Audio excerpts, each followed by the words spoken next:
Hey guys, Luke here from Rise Above. Today we're just going to run you through some of our DJI Enterprise solutions and take them for a little bit of a fly.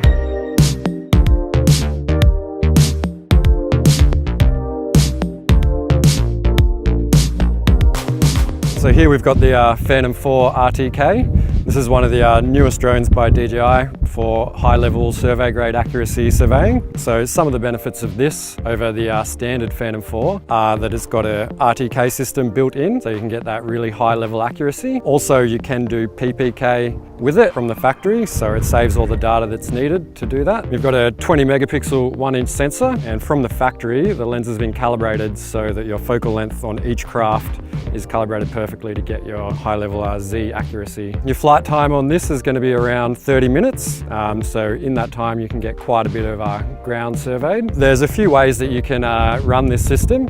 So it comes with a base station, so it's just easy to deploy. You can set it up and go fly anywhere and get your high-level accuracy. You're also able to connect to a CORS network if you don't have the base station as well. So that allows you to use many of the available base stations set up all over Australia and get that high-level accuracy without the base station. So this is a really good drone for surveyors. So anyone that wants to just sort of get into surveying, if they're already a surveyor but they're not into drones, this is actually the perfect craft because it's under 2 kilos, so you can use it without a REPL license. You can use it with some third-party base stations such as Trimble's Leicas.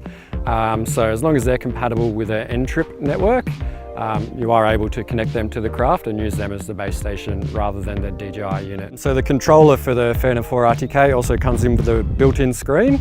It's a high brightness screen so that you can see it in direct sunlight quite easily. And it also has a removable battery, and that's hot swappable as well. So if you're out in the field and it's going dead, you can swap it mid-mission and it'll be completely fine.